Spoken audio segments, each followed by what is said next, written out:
For 41 years, the consistent presence of Dr. Bernard DuBray has been a guiding force in the Fort Zumwalt School District. As Dr. DuBray moves into the next stage of his life, let's look at how he has set the district up as an example and guided the organization's mission.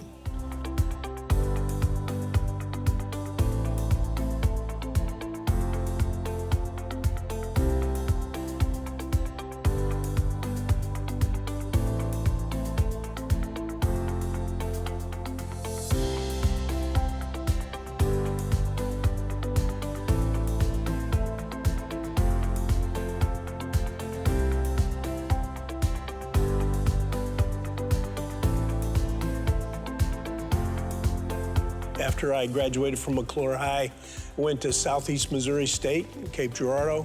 That school at the time was primarily a teacher's college. So if you went there, chances are you were going to go that direction. And after 2 years, I really was decided that I wanted to be a teacher and a coach. I was certified when I graduated in social studies and biology. And I was lucky enough to get a job in the Pattonville School District teaching social studies. My first job was to teach citizenship. And so I think going to Cape put that fervor in me. Going to work for Pattonville, where they allowed me to coach as well, it just really became a love for me. I had no idea that I would ever go into administration or be a superintendent. I just thought I'd be a teacher and a coach probably my whole career. And then I was lucky enough to become a principal in the Orchard Farm School District, Orchard Farm Middle School, and assistant superintendent in that district for 8 years.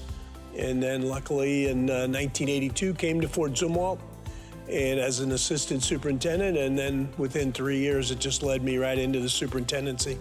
When I first became superintendent, it was much smaller, about 8,000 students.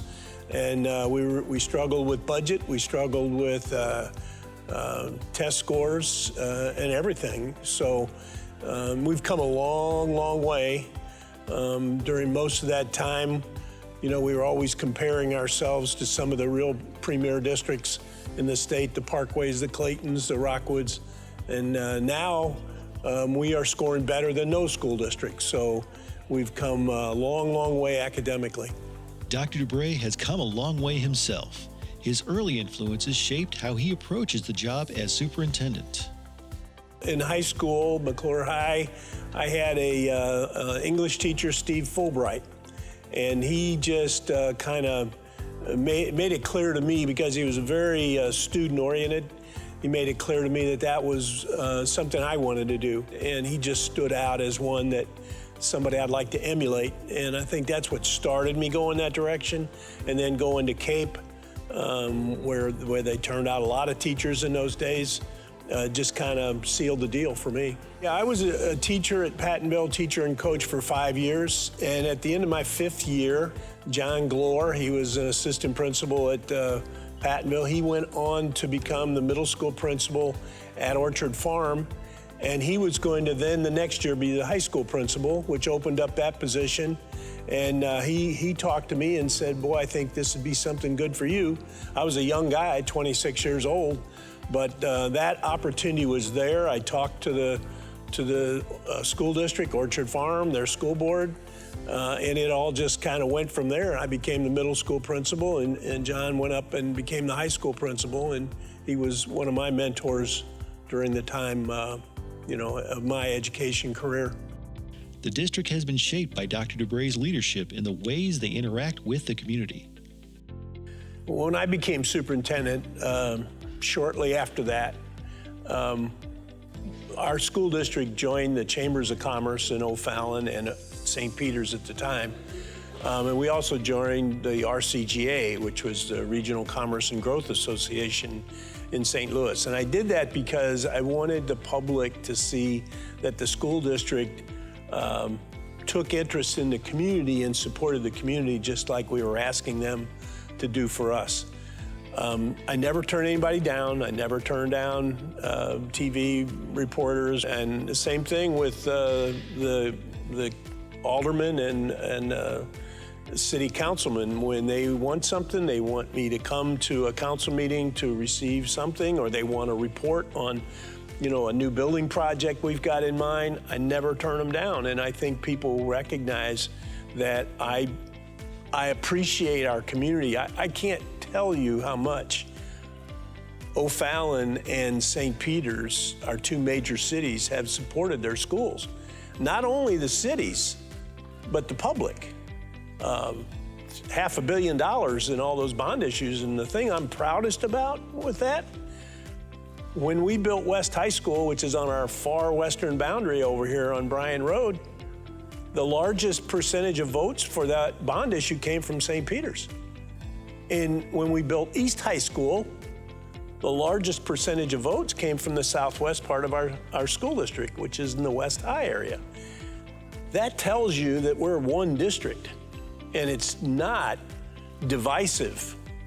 And that means a lot to me, because in a big school district, it'd really be easy for chunks of it start to have their own interests and concerns, and ours doesn't do that. And I think it's because we have shown that we support the community at times when we're not asking for something. Soon after becoming superintendent, Dr. DuBray witnessed the opening of Fort Zumwalt South High School, one that holds a particular place in his heart. My last child graduated in 1999, and then I had one in 94 and one in 92. And they're all professionals. My oldest daughter is a principal at Darden Elementary School. My middle daughter is a nurse practitioner, and she lives up in Overland Park, and she has 3 little kiddos. And she's adopted 2 from South Korea and 1 from China, and doing really good up there. And my son, who graduated in 99, is a transplant surgeon at Vanderbilt University Hospital.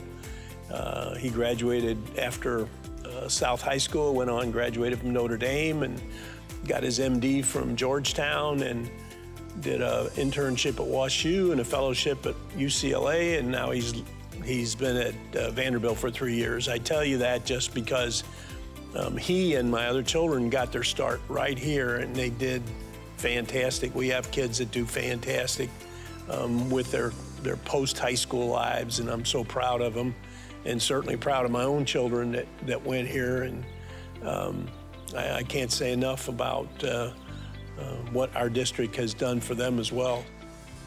One of the Fort Zumwalt School District's most innovative moves was in the area of a stigmatized segment of the student population.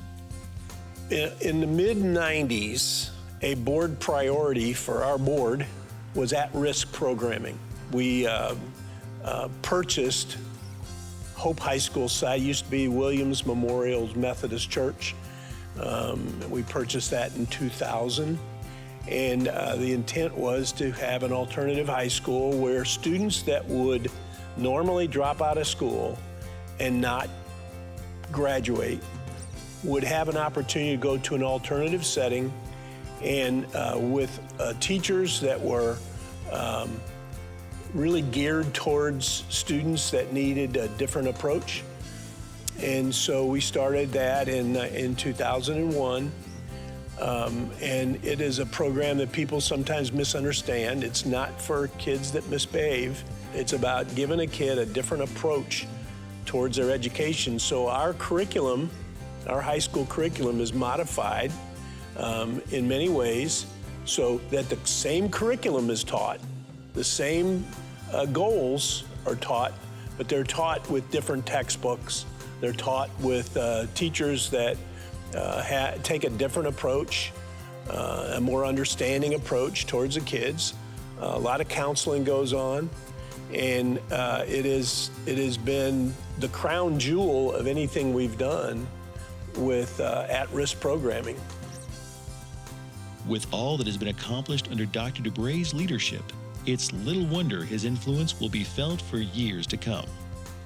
We've gone from 1 high school, 2 middle schools, and 7 elementary schools, all the way up to 5 high schools, 4 middle schools, 16 elementary schools, an early childhood center, and an adaptive education center. I'm unique in the sense that most superintendents in big districts don't last this long. 3 to 5 years is about it. But I've seen all the construction, $500 million since 1985 when I became superintendent, $500 million in bond issues that the public's passed, 7 tax increases along the way. So I've seen it all, and it's better today than it's ever been. And it's bigger, but it's better in what we do. And I just think when I walk away, I can feel that, you know, this is a premier school district, and I had a part to play in getting it to there. I've been here in the district because I've been superintendent since '85, but I actually came here in '82. So I've been here 41 years, which is way more than half of my life in this school district, in this city. And it's, you know, it hits you. But as I look back, as I walk through these buildings, I mean, I feel like I've made a difference, and I feel good about it. So I think I can walk away when I know at graduation time, I think I can walk away and feel satisfied.